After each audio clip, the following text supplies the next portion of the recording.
Good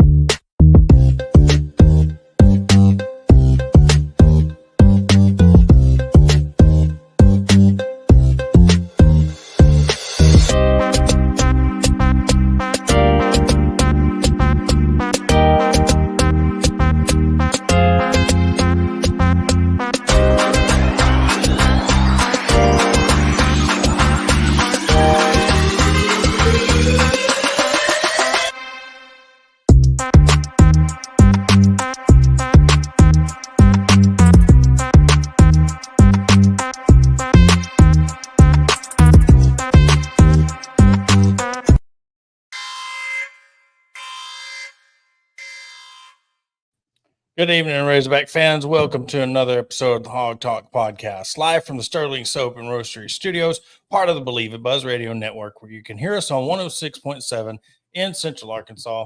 All live shows are presented to you by Arkansas Brewing Company in downtown Ozark. I am Porter Hayes, and alongside me is Adam Hall. We're also brought to you by Bet Online, your number one source for every stat, every matchup, and even live odds and spreads while the games are being played. When the game's over, head over to our online casino and get in on the game of blackjack, poker, or unwind with one of our over 150 games. Head to the website today to get in on the action. Use promo code BLEAV for your 50% welcome bonus.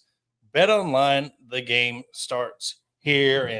And I don't know what duo would start more. The kickoff, an official kickoff of the football season with SEC Media Days, or the few chosen that are been blessed to be able to start playing college football 25. And I posed the question before we went on air, should we consider ourselves poor that we have to wait till Friday to get the game, I posted today. I hadn't really thought about it because, I've posted a few of the videos from the music, the drum line, the this, that, and, friend commented that he wasn't waiting 3 more days. He was, gonna get it. He was going with it or getting on it today. And then I was sitting there thinking, I was like, yeah, I got the GameStop exclusive pre-order that comes with the mini locker and the football, but I don't get it till Friday. And he made a point. He's like, you would think with something like that, especially, the $150 price tag, that you'd get it early.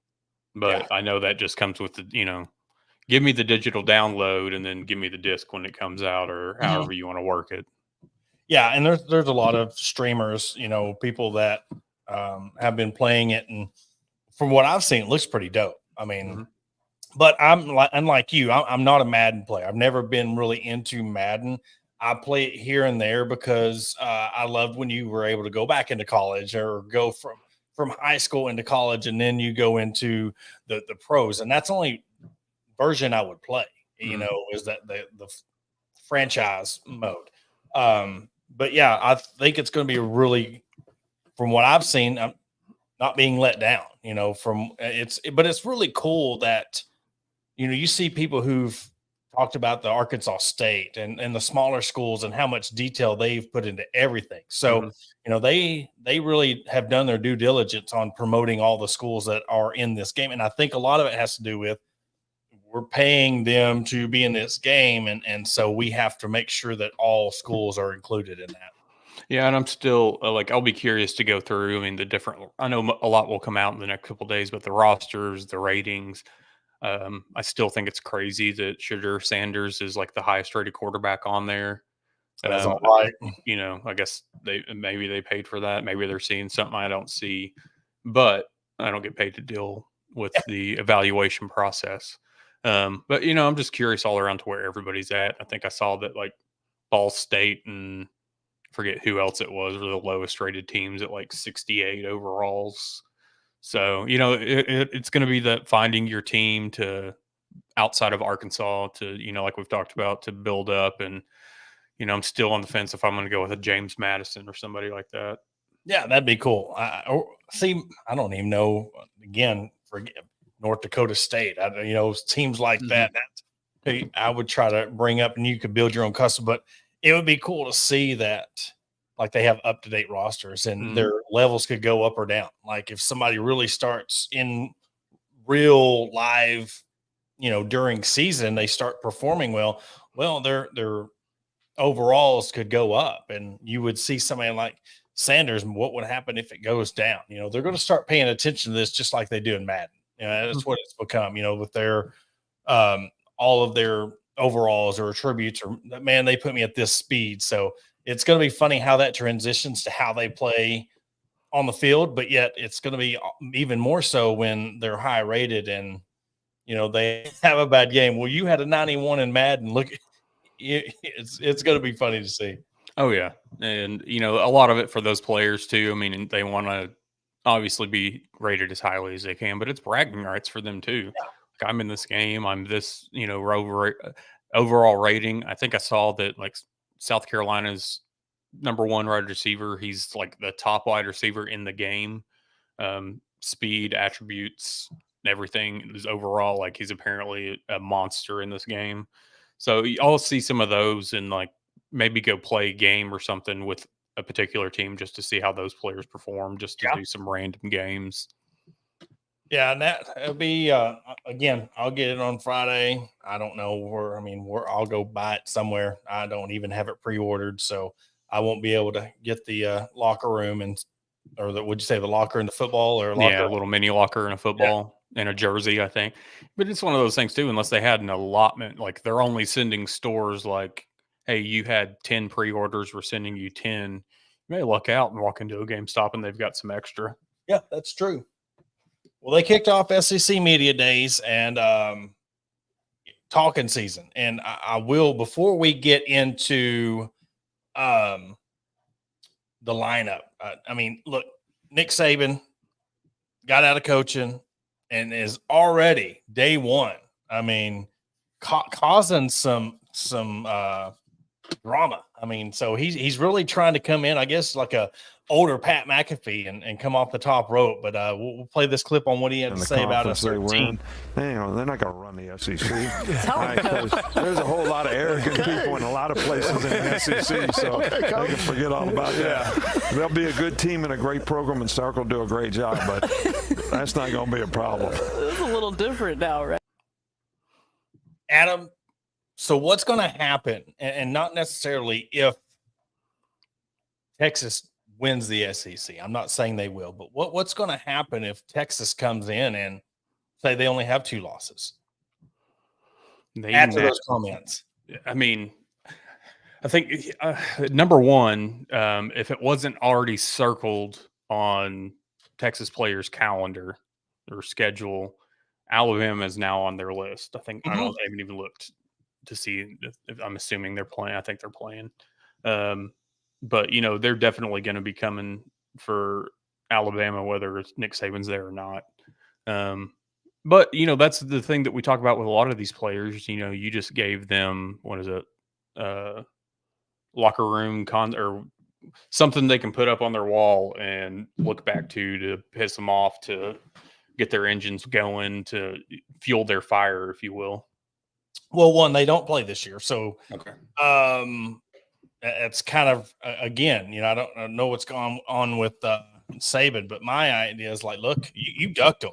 You got out. I mean, you got out of the SEC, the college football game. Now it was too hard for you to adjust to. You didn't want to deal with it no more. You're tired of players getting paid.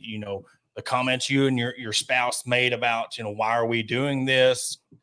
Players are getting their money now. Then you make comments like this. And to me, it's like, Bama's not even playing Texas. So again, it's funny. You make these comments and then you hide behind the fact they don't even play in 24. It'd be different if they played in 24 because that the game's still going to be hyped. But it's going to give Alabama 1 year to, again, get there because what happened. Texas beats them. They're like, oh, well, they're making an excuse that, well, this is our first year without Saban. But I didn't like the comments. Just, I mean, I guess in an entertainment aspect, I did because, he's already stirring the pot. But it's like you had your chance to stay in the SEC and play them, and you ended up getting out. Mm-hmm. And it's kind of like, I mean, obviously different situations with him retiring, but, you look at Lincoln Riley dipping out of Oklahoma, when it came out that they were coming to the SEC.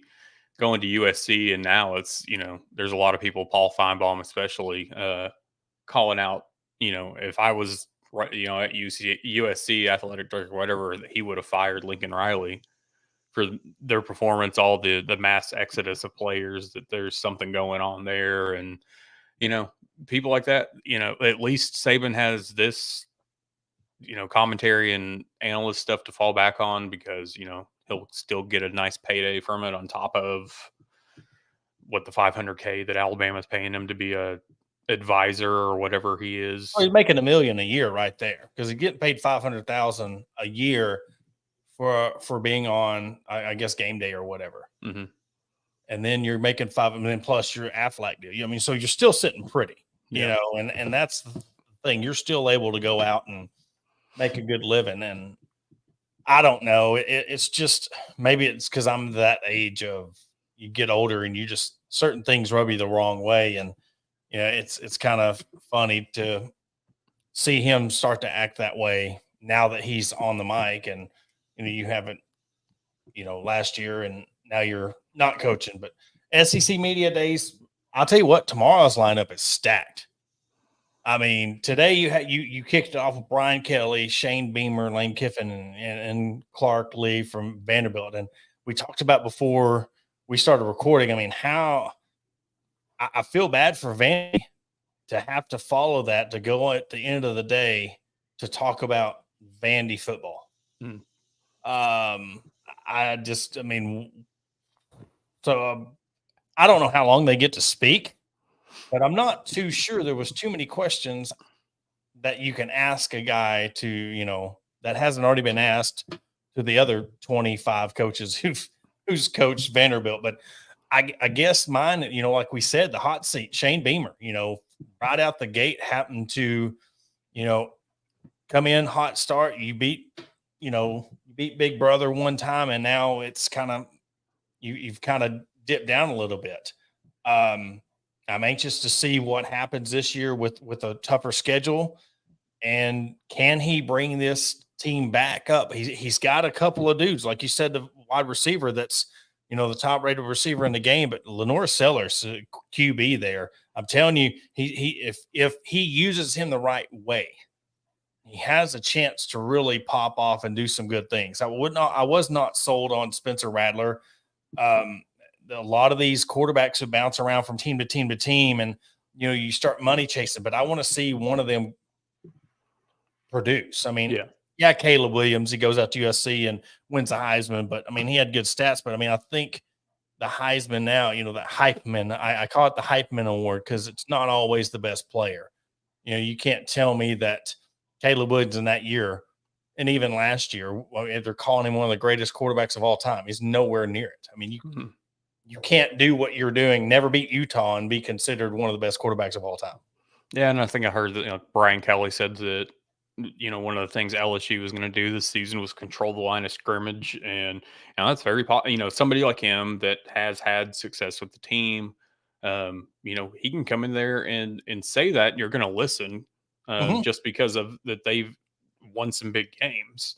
Yeah, they've had some questionable losses, they've had some tough games, but that's somebody that I look at probably having a pretty good season this year.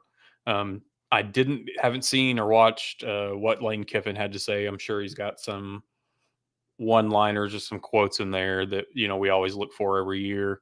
But tomorrow, I mean, I figured, Kirby Smart's going to be business as usual. I mean, I kind of look at Kirby Smart as what he's got going on in Georgia is I'm not trying to say or saying that he's on Nick Saban's level, but he's the closest thing in the SEC to it at this point. So it's one of those that he can kind of go and do as he pleases, say what he wants, and it's just business. I think they respect him like to a level of Nick Saban respect.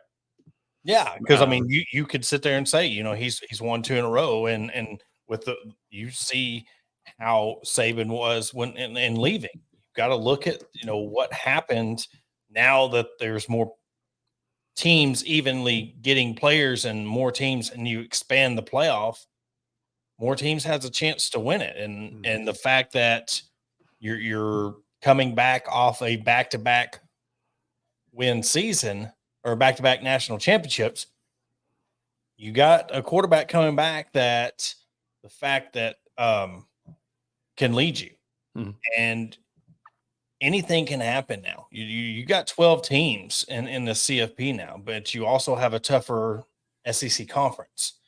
And I'm not saying Clemson's on elite level, but that could be a game that could trip them up early in the year if they lose that game. Now, I'll be dead honest. Clemson's not had very well luck against Georgia. I mean, it's not a rivalry game, but they're so close together. I mean, it's like Arkansas and Oklahoma State or Arkansas and OU. Two teams that are really close in proximity, but yet it's not really a rival because they're in two different conferences. Now, Clemson and Georgia's played more, but until Clemson can beat Georgia, I'm not going to sit there and say that they can pull off the upset, but you never know in this situation what's going to happen. But, Tennessee, can they bounce back? And of course, Brent Venables' first year, in the SEC, what's going to happen with that?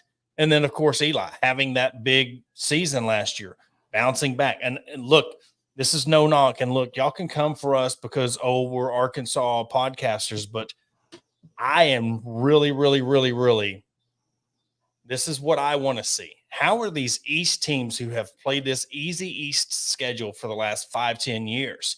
What's going to happen now that they're going to have to play a little bit of tougher schedule now? They're really going to have to grind it out like the West has done for the past 10-15 years. That's what I'm looking forward to. I mean, Georgia's going to compete because they've been Georgia, but I'm looking at the middle tier teams like your Tennessees, your Kentuckys, your Missouris. How do they do now that they're having to mix it up and really play a mixed schedule and add in OU and Texas? That's the biggest thing I'm looking for these first couple of years with this new SEC look. How's the teams that have kind of skated by getting these 8, 9, 10 win seasons when you might get up and have to play 2 or 3 games a year? Well, and we've got to look at too with Eli. Can you follow up what you did last season with another productive year? Because that was his first winning season at Mizzou. So there's this hype train that surrounds him, which a lot of it, hey, you won 11 games. By all means, you have every right to. But the year before, what do you wasn't good? What are you going to do the year after?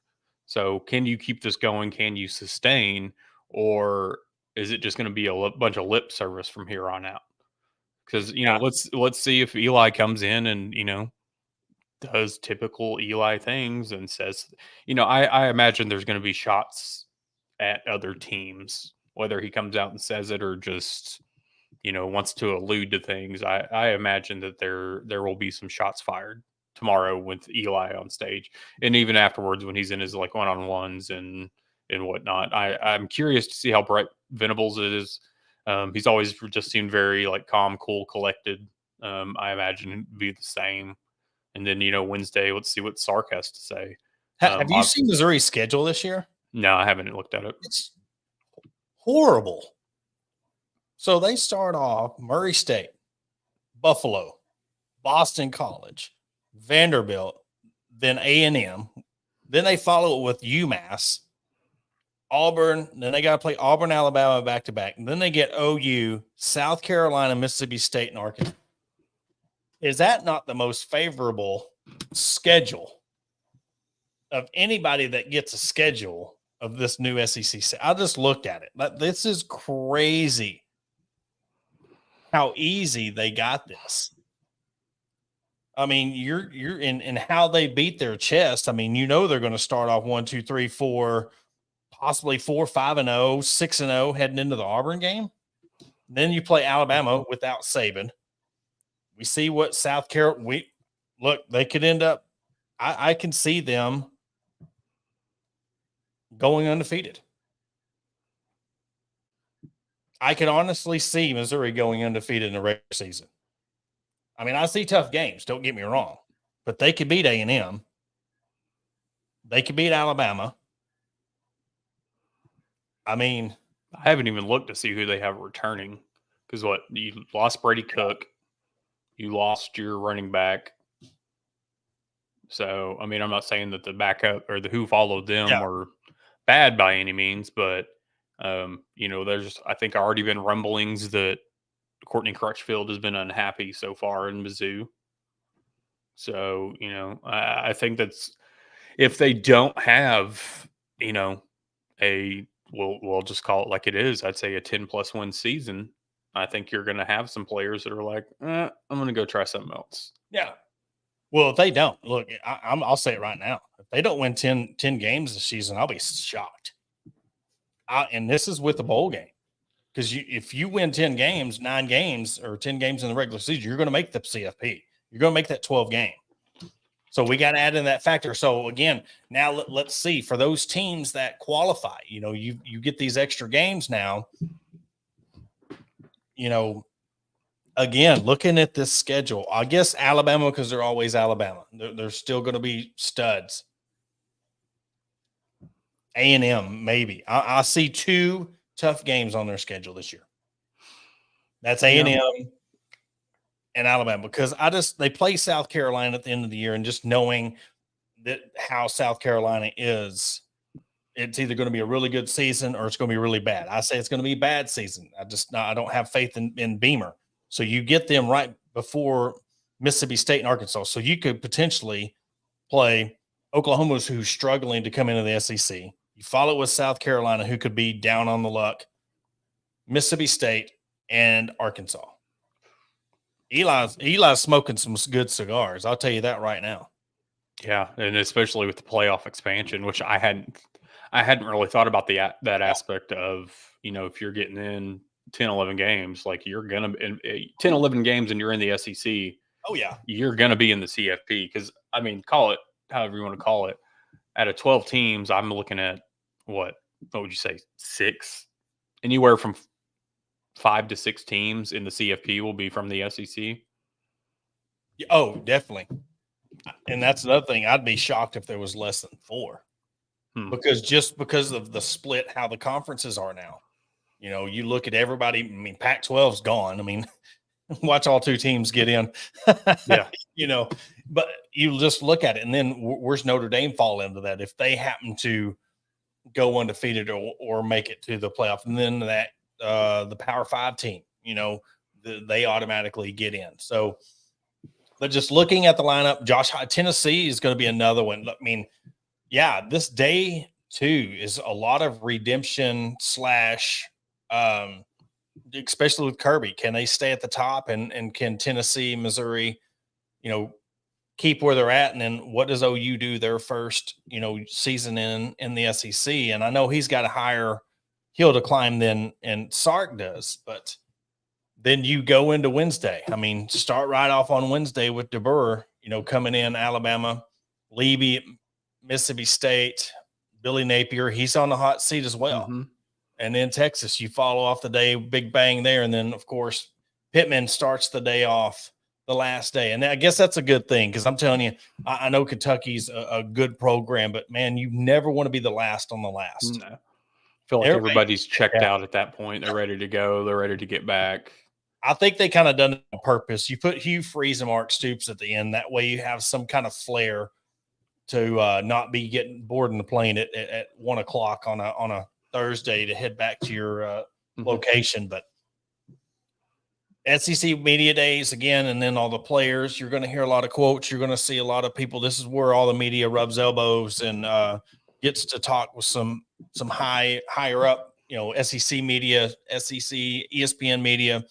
But if you were to pick one, like if you wanted to hear from one person that you're most interested in hearing from, which one of these coaches?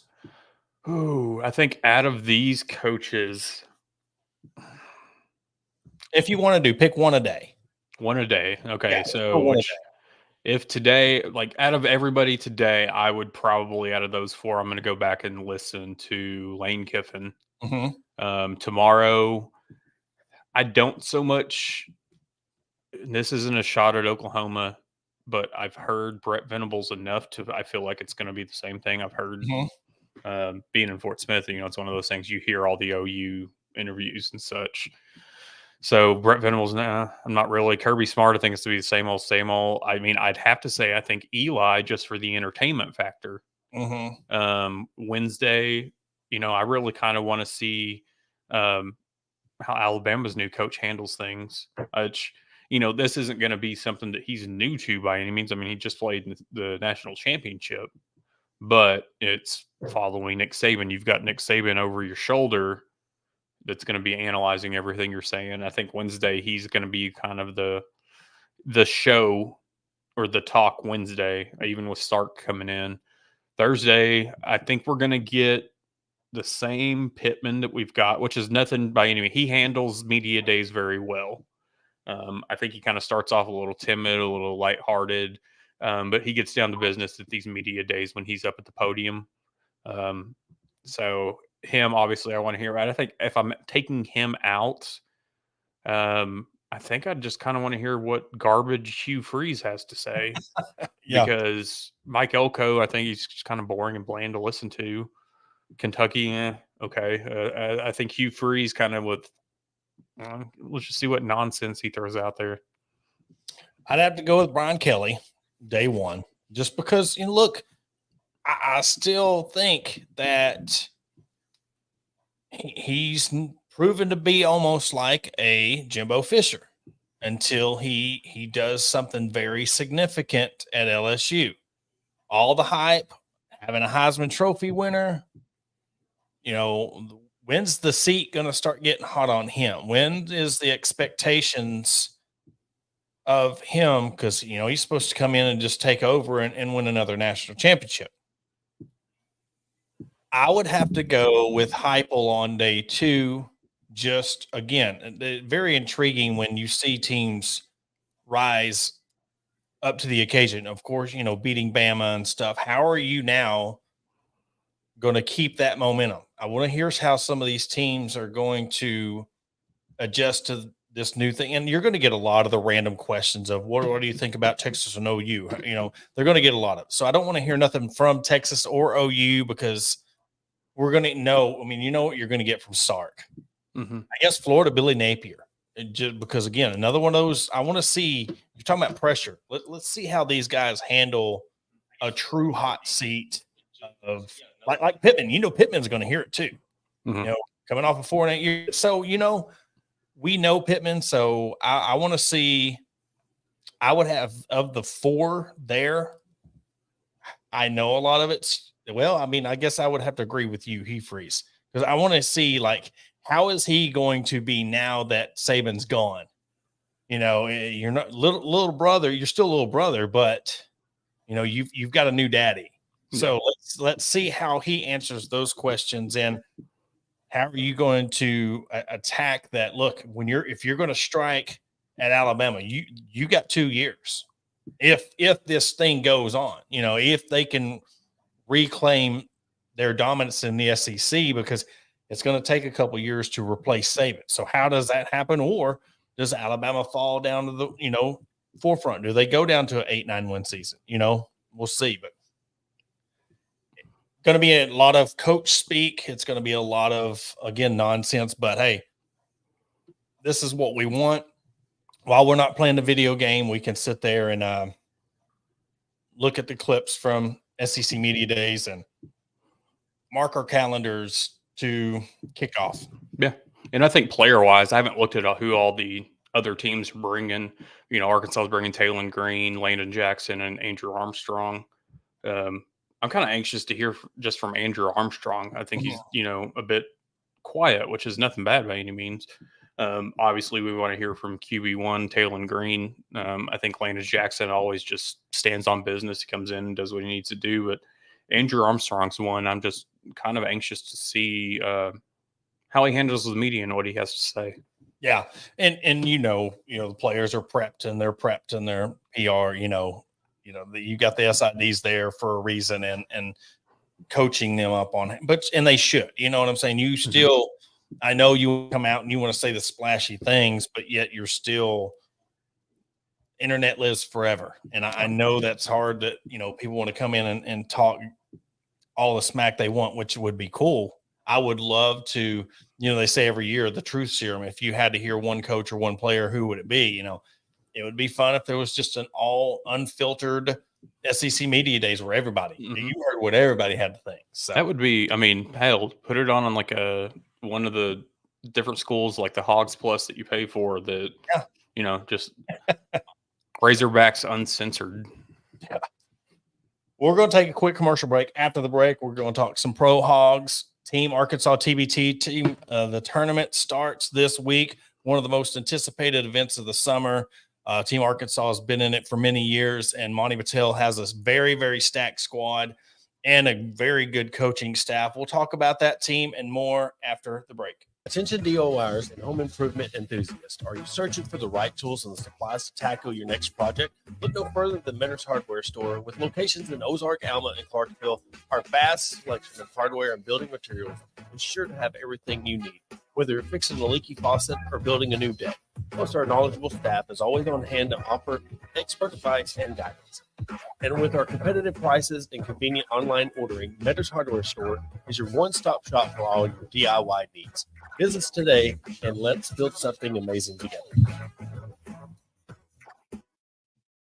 Are you in need of legal representation? Look no further than the law offices of Robertson, Beasley, Shipley, and Robinson. As the oldest law firm in the River Valley, we have been serving our clients for over 100 years, with locations in Ozark, Fort Smith, and Spring. Our experienced team of attorneys provide expert guidance and advocacy in a wide range of legal areas, including personal injury, family law, criminal defense, and more. Trust in our history and experience to the results you deserve.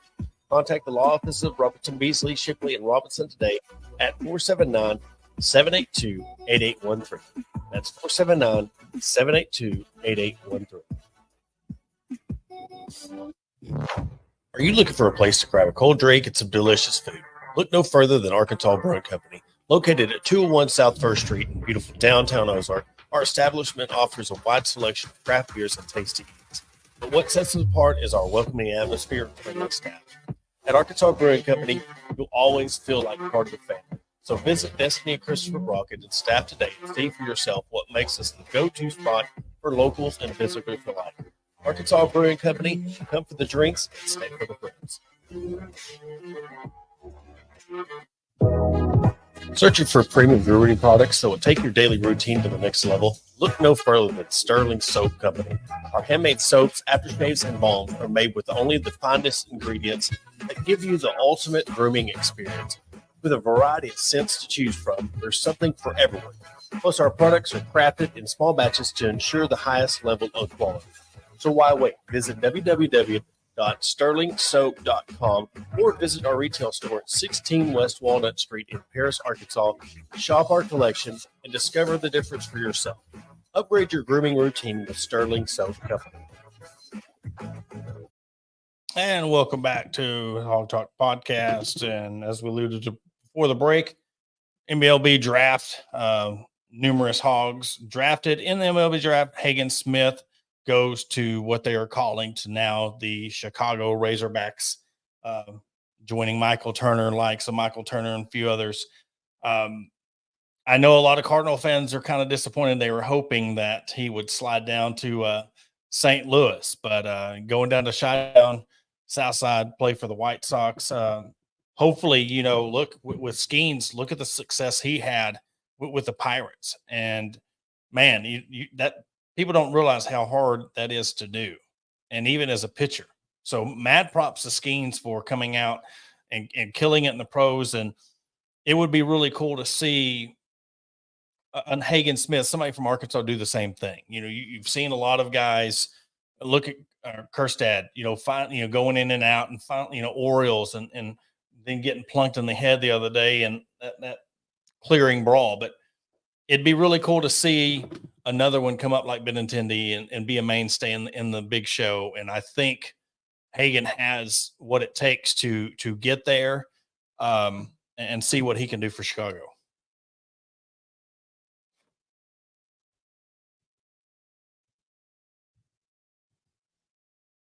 Adam, you're muted. Hey, that would help.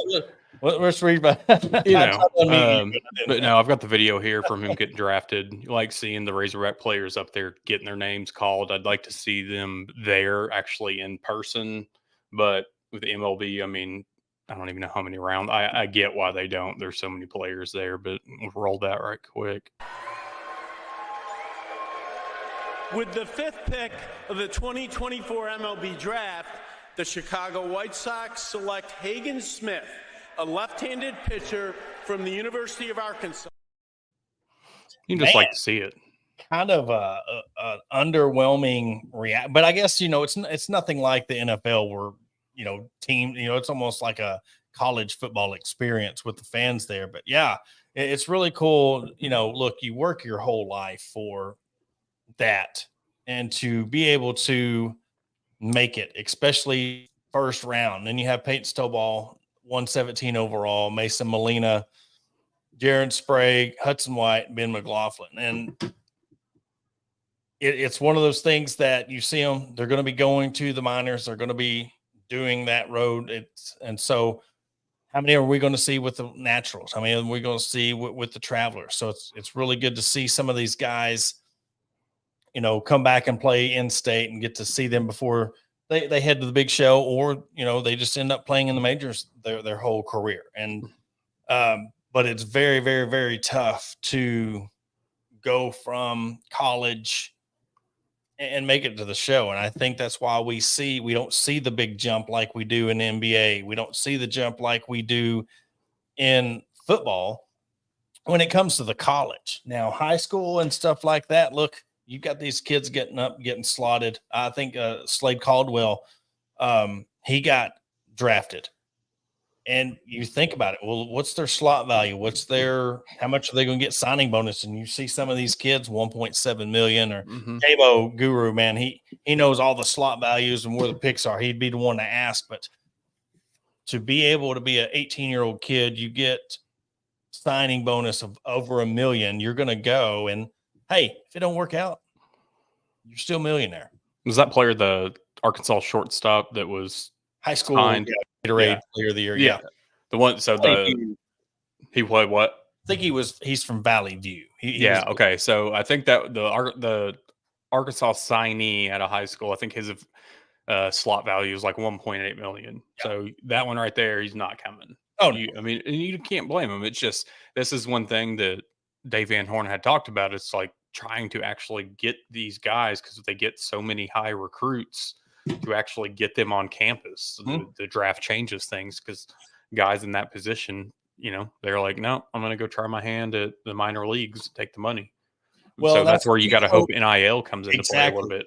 Exactly. Was my point. You can get some of these guys to come in, and you can look, I know your slot value is this. If we can get you this over a 4-year period and potentially get you a bigger slot value, or look, come rough it in the SEC for 2-3 years and we're going to get you $1 million.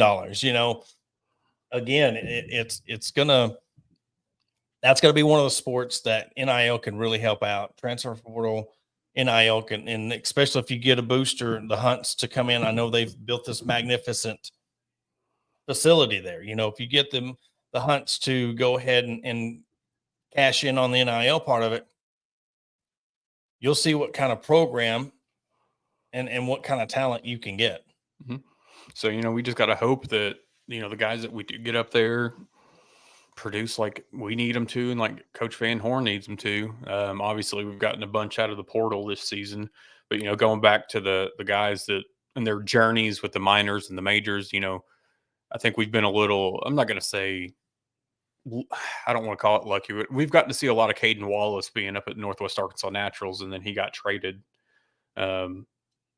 I guess late last week. So, he's moved on to that's the I say crappy part about when they're in the minors like this, is just getting up and moved once you get comfortable with where they are. Cause the minor league players, I think, get moved around a lot easier than the major league players do. Yeah. And we've seen that, and that's where it gets tough is, look, they tell you after a game, hey, you're going to be flying out and you're going to be with this team, or you'll be with a whole different organization, or you can move up to W, you can go up to AAA.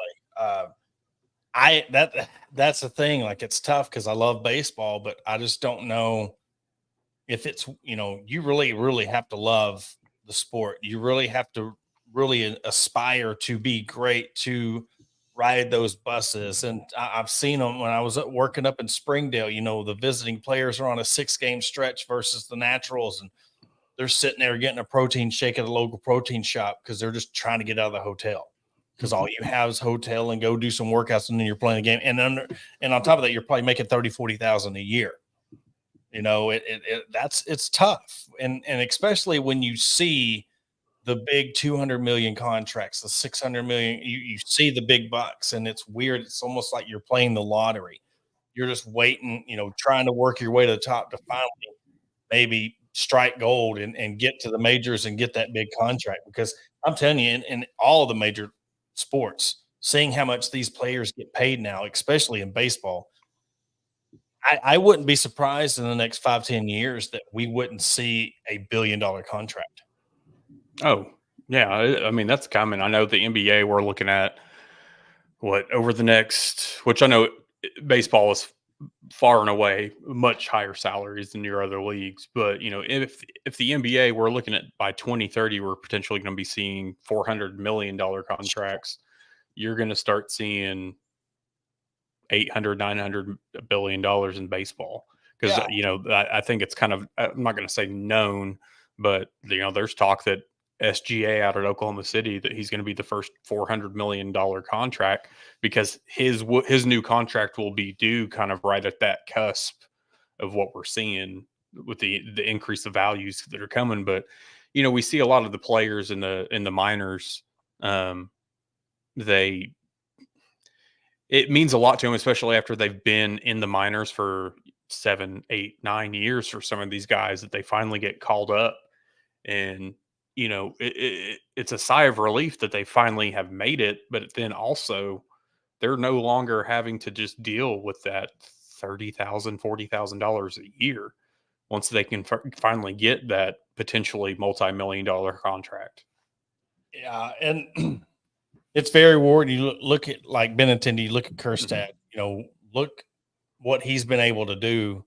And it's like he's very well respected. And that. I know baseball has their brotherhood, but for him to, get pitched at and then turns into a bench clearing brawl, it's one of them things that he's made a name for himself. And a lot of MLB scouts, a lot of MLB fans are like, why is he not a mainstay in the major leagues? And, he should be right up there with Benintendi and getting that starting slot, but he's going to keep grinding. And I see him being, you never know what happens next year. Does he get traded, or does he stay there and end up being more in the starting rotation than this year? Well, every time, I don't know, it's not just Arkansas fans that I see this from, but every time that Heston's been called up and then sent back, there's like a uproar of Arkansas fans and just Oriole fans that are just dying for, leave him on the main roster, because he might have a game that he only went 1 for 4, but then they send him down to the minors and boom, he just knocked out 2 home runs, or he just hit 6 home runs in a course of 6 games or whatever it may be. And, fans are just like, you've got to leave him in and stop moving it around so that he can find a groove. Because once he gets in his groove, he's golden. And kudos to him. You just think, you make it. You think, all right, I'm here. And then you get knocked back down. Then you make it. Then you get knocked back down. For him to be able to stay strong and to stick with it and to keep fighting, he knows he's going to get there. And again, that tells you why that's the toughest thing. But you also look at these two-way guys in basketball, these 10-day contract guys, just give me a 10-day contract where I can show you what I can do in the league. And it just sucks that there's just so few roster spots when it comes to the NBA. And of course you got baseball's the same way. You've got your position players and you got your pitching rotation, and you're trying to make your way into that rotation and outduel the guy that's ahead of you. And again, him showing what he can do and staying in that mindset of, I know I'm going to get back there, just shows his character and shows how willing he is to make it in the major leagues. Out of all the sports, I think we're still probably on the same page of, you know what, just give me a practice squad deal in the NFL. Yeah. You got Oh, 18 yeah. games a season, so you're traveling half of that. You don't have to worry, give me the league minimum or the veteran, whatever it is, couple few $100,000. I don't have to travel that much, if any at all, versus, in the minor leagues, you're going half the year or more and you're only making $30,000-$40,000 a year.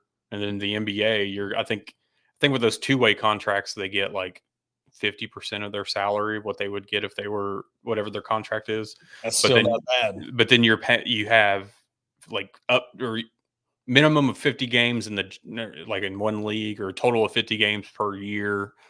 I don't know. There's a lot of travel with it, but I think the NFL practice squad quarterbacks probably haven't made the best. Oh, yeah. That or the kickers. You get that kicking and punting, which the starting kickers and punters, you miss one field goal and you've got a whole fan base on you. But just to be a backup punter or a backup kicker, making all that money. I mean, even if you're making league minimum 150, dude, you're living nice. Mm-hmm. You're not living rich, but you're living nice. And you land in a city where the taxes aren't that bad. Shoot, I would do that in a heartbeat. 100%. So, well, we're going to wrap things up. Team Arkansas TBT, again, it's that time of year to you've got it. their run of the tournament. They start against Team Eberline Drive on Thursday at 1:00. New platform this year. It's not on ESPN. I believe it's on Fox Sports now. So they got a new partnership, a new TV deal. Monty Patel, head coach of Team Arkansas TBT, has Coach Z on his coaching staff. And again, Jalen Barford, we know what he can do. He's bounced back and forth between that and the Jackson, Tennessee team. But, man, I tell you what, they have a stacked squad. And if these guys all come play, look, JD Note, Adriel Bailey, Hunter Milkison, man, I watched him play in Wichita a couple years ago, and you talking about people who get in a groove. If he gets in the groove, him and Dustin Thomas, I mean, they got some guys down low. And when they first started getting into this TBT, they just didn't have the guys down low that would sit there and bang. And look, this TBT's, you talking about men, it's a men's tournament, and the winner gets $2 million or $1 million. So, yeah. And Hunter Mickelson's one that, like, I know when he first was originally announced, I was kind of like, what? Like that? It was random. I honestly, and this is no offense to him, I hadn't thought much about him. Yeah, it's one of those, like, you might, like, if you're sitting around with a group of your friends, group of guys, and you're like, hey, let's just name off random former Razorback players, because we've all done it. He would, maybe come up on the list. But overseas, since he left Arkansas, he's been a beast overseas. Uh-huh. He's put on muscle. He's grown into himself. Like, he's a force to be reckoned with over there. Yeah. And then obviously, I mean, I think we're going to get the same Adrio that we're used to, which Arkansas fans will love. JD Note. Well, I mean, he is flash. I mean, he is great. He's great to watch. He still is fun to watch. Huge addition if he plays. And that's the thing, like, getting these guys, we've seen it. You get guys on the team and them making it to the game. I mean, that's the biggest thing. Look, yes, there is players who get paid to be on these teams, but for the most part, look, you don't win, you don't get any money. So getting these guys to come practice, and look, also you can't have an NBA contract, but you can play overseas. So getting these guys to commit coming off of an overseas to buy into a team to play for TBT and a chance of winning $1 million. I mean, it takes a lot of talking into. So there's a lot that goes into this tournament. There's been talks of trying to get this thing in Fayetteville, which me and Monty's talked for years about, really the logistics of trying to make it happen. And I mean, you could get this thing in Fayetteville, but trying to fly these people into XNA and then driving all the way to Fayetteville and then hotel. Look, it's not like you get a team together and you charter them. Each player's got to find their own way, you know. Now, if you get the big man, you know, you get Cal and get some of his boosters, be like, look, I'm going to sponsor this team or make it happen, but they're going to have to go on a good run, in which they did a couple of years ago. But trying to really logistically get this thing in Arkansas, it would take a lot of work. It would take a lot of success, but I've seen what Wichita State can do. And I went to, you know, I think it was 3 years ago when Arkansas played in Wichita State. And that was one of the most electric atmospheres for the tournament every year. I mean, it's the top, other than the championship setting, it's the top venue in TBT. I know Barnhill can get there, but it would take a lot of work. And I know Little Rock would be a good addition because you have a stadium there, not affiliated with any university. The airport's right there, hotels. But for the most part, a lot of what they said with Little Rock was parking. Really getting that production in there and hosting this tournament for a weekend, and then you're out. But I would love to see this thing in Barnhill. You know, Little Rock would make more sense logistically, but I don't think you would have the turnout that you would have up in Northwest Arkansas. You know, it's one of those that you don't want to say unfortunately, but Bud Walton Arena is just possibly too big for it. That the environment wouldn't be there. So Barnhill I think would be tremendous. I mean, what, 3,000 to 5,000 people, call it good. I mean, you would have that sold out day in and day out, especially for, I mean, being in the summer, not a whole lot going on, whatever. You'd have the families coming out. You'd have boys and girls clubs taking teams out there. You'd have probably some of your high school teams in the area coming out to watch games, watch these guys. So I think Northwest Arkansas would be killer to have. It just sucks where they put the airport so far away from Fayetteville. And I know, you know, you're not going to fly all these people into Drake, you know, and that's not going to happen. But I know it would take, and again, you know, you would have to, it's a big gamble because one, there's not that big of a following when it comes to this team because the way the team has performed historically in this tournament. It would have to take a couple of years where Monty gets this thing together, guys buy in, and they make some elite runs in this tournament to where they're getting the fan base behind them. That's what it's going to take, because you don't want to risk putting this thing in Barnhill and then nobody shows up. Because you'd have to almost guarantee, all right, we're going to put them in Barnhill. We're going to win this region. You know, that's what type of team you would have to play. And I just, every year I'm like, man, I wish they could get ISO Joe. I wish they could get, you just look at all the guys from Arkansas that aren't on NBA rosters that could play in this league. They could put together a squad that could win the whole tournament. And I think, I mean, just seeing some of the excitement, even listening to Adrio, before, I guess, like when they were announced that they were going to be on the team, and, you know, they were asked, like, would y'all want to see it in Fayetteville? And I mean, they would absolutely love to see it. All you'd get, I think if you came out and said that Fayetteville was a host site, that you'd have a handful of the former Razorbacks are like, oh, I'm coming to play. Sign me up. Yeah. Just giving them that location to be able to come back and play in Northwest Arkansas. I think you would have a team that is actually truly all former or alumni players, not just so people that you're just grabbing to fill your roster. Yeah, former Arkansas players, and I mean Tate. You know Jalen Tate.